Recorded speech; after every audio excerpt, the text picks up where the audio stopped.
started recording for the bass and the guitars in December when 𝕬🎧 started working on the vocals, so we saved up time most efficiently. It was all done in my home studio since I only needed time and wanted to have my own comfort to focus on the parts, and everything was played well and how it should be.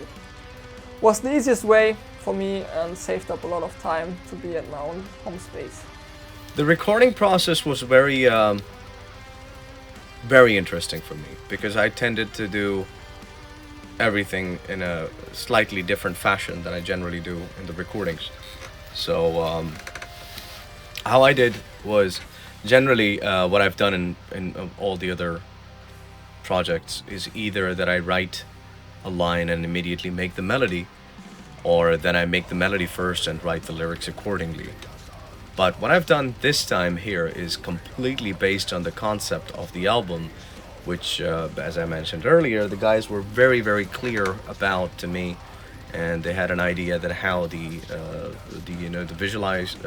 visuals of the songs should be coming about and should be determined. I kept that in mind, and same thing that I did, applied them not just in the lyrics but in the melodies as well, with the same concept of like gradually lifting up the vocals according to the mood of the song, so it's not like a copy-paste feel.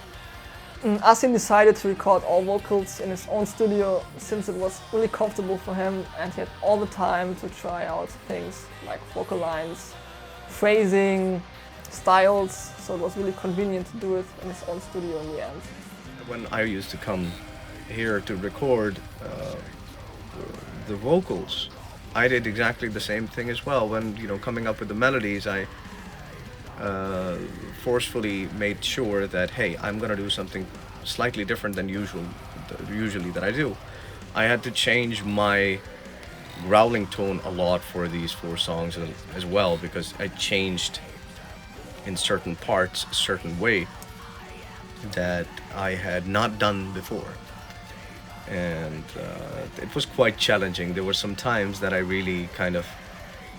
really felt like giving up, because I was like, the idea, the focus that I have, or the vision that I have, I'm not able to provide that at all. So that made me feel a little bit off also. But eventually the whole thing turned out to be great, and the end result, as you hear, is awesome, and I'm really, really happy about that.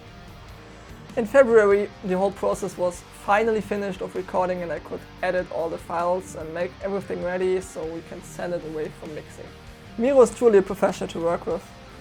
He listened to our vision, our ideas, and what we think Metamorphosis should sound like. He was truly honest as well and said if something would make it worse, it wouldn't work in the context. He's reliable, working fast, and we got the mix just after a couple of versions. It was an intense year of hard work, trying, failing, blood and tears, but for sure worth it. We can't wait to share the path of the Metamorphosis with you.